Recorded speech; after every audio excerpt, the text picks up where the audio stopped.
We just want to thank God Almighty for your life, and to also thank God for the very supportive spouse that you have, Our Excellency. And they say that we are always delighted because two of you belong to our family. We are largely from the legislature. There is no single person here that is not from the National Assembly. So we are from your constituency. And for us, we have great ambassadors in the villa for the first time. Nigeria, in less than 25 years, we did not only produce a senator as president, we did not only produce a vice president as a senator, we also produced the first lady of the federation as a senator. And so we produced the chief of staff as a member of the legislature. And so today, myself, my brother Akpabio, the Deputy Senate President, the leaders, Deputy Speaker, and all of us, both in the leadership and members of strong committees in both chambers, we came in a representative capacity on behalf of the entirety of National Assembly on this Palm Sunday that you will see. It's an indication that God's hand is upon you. The message of God will continue to be with you.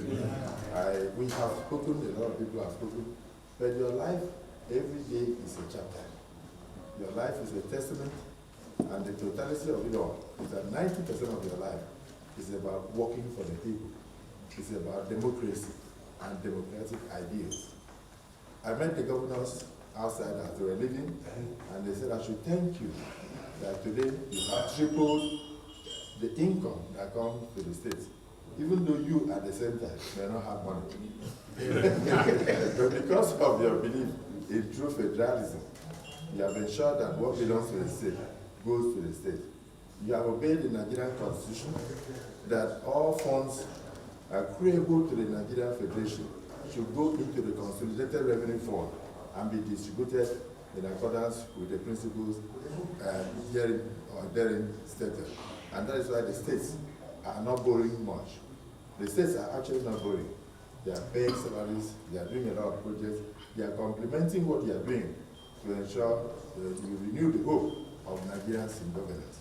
We add our voices to the voices of all Nigerians that it shall be well with you, that it is well with you, that God will strengthen you, God will give you good health, and that no matter the evil you see today, in terms of terrorism and others, God will enable you and give you the wisdom to overcome them. You shall see them no more. Congratulations, Mr. President. Our first lady, thank you for what you are doing. Thank you. I appreciate the show of love, the commitment, and the unity that is being exhibited today. Earlier on, with the governors have announced that I'm opening a special assignment. To you, I pray to you, may the good Lord bless you, may the good Lord bless you, may the good Lord bless you, Mr. President, may the good Lord bless you. hip, hip, hip, Hooray! hip, hip, hip, Hooray! hip, hip, hip, Hooray! for he is a Jolly good fellow, he's a jolly good fellow, for he's a jolly good fellow. Say all of us, and so say all of us, hooray! And so say all of us, hooray! For he's a jolly good fellow, for and so say all of us. And it's a symbol of love and commitment to the growth and unity of this country. I thank all of you. Lunch or dinner I don't have. I didn't prepare for it. But what I need to do on your behalf is to announce a special account to be created today from all the salaries that I've earned. The Accountant General to establish an account to fund those men and women who stand on the arms way, who have lost the husband and wives. Create a special funding for them. Regardless of what insurance or what the military or the armed forces might have been doing. Let's put hands together to donate specially to that account.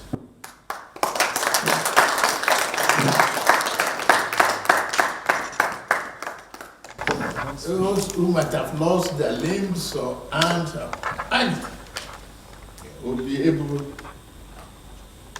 to give them hope and a better promise for the future. Nigeria will overcome the problem of insecurity.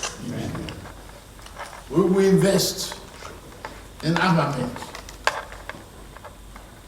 to defeat the insurgents. We will put it together with you. This type of unity I have not imagined. I thank all of you. I rejoice with you. I rejoice with myself. For the picture now.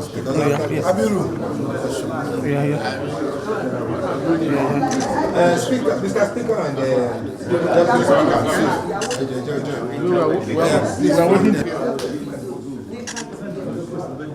Thank you, Excellency. Thank you very much. Thank you. Yes, we wish him good health. We wish him peace of mind, and we pray that Almighty God will continue to endow him with wisdom, with a sound mind, and with the tolerance that he has exhibited so far, even in the midst of difficulties and unnecessary criticisms and all that. So, for us in the National Assembly, particularly in the Senate, we assure him that every policy that is brought before us, that that will help the Nigerian people, we will not fail to look at it. And so far, I think we have done well. The relationship between the legislature and the executive has been very cordial, and we believe this is the right way to go in order to take Nigeria out of the doldrums. We made a very bad economy, and therefore the process of getting out of it has to be everybody's business. We made very bad insecurity on ground, and it's still continuing, and every effort must be made by all Nigerians to know that insecurity is something that we must all fight together without any single human being. You understand? Staying aside. Insecurity is something that all Nigerians must come together, put our hands on deck to make sure that we stamp it out. What affects every Nigerian affects all Nigerians. And so we told the president to be strong, that the God that brought him here so far will keep him and will give him the enablement, not just to succeed in terms of infrastructure, but in terms of securing our nation and making sure that we sleep well. We congratulated him on the international front, where diplomatic efforts have yielded fruits. And we just finished a major state visit to the United Kingdom, something that had not happened in 37 years. And Nigerians in the diaspora were overexcited. I don't know what happened here at home, but he brought Nigeria back to the front burner.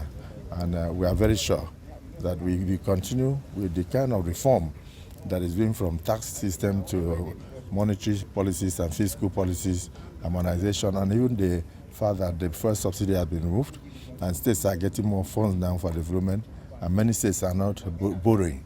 They are not getting loans, and they are very excited that true federalism is being upheld. So we are sure that we are on the right path. The difficulties notwithstanding, we wish him God's blessing and God's speed in all his endeavors. Amen. It is indeed a day of history, a day of joy for all of us in the National Assembly, especially the House of Representatives, who have seen this very important day in our lives when our President and Commander-in-Chief attained the age of 74. No doubt if you look at the mortality rate, the average in Nigeria, you will know that Mr. President is an exceptionally lucky person to reach that age. And to reach that age at a time when the country needs him the most.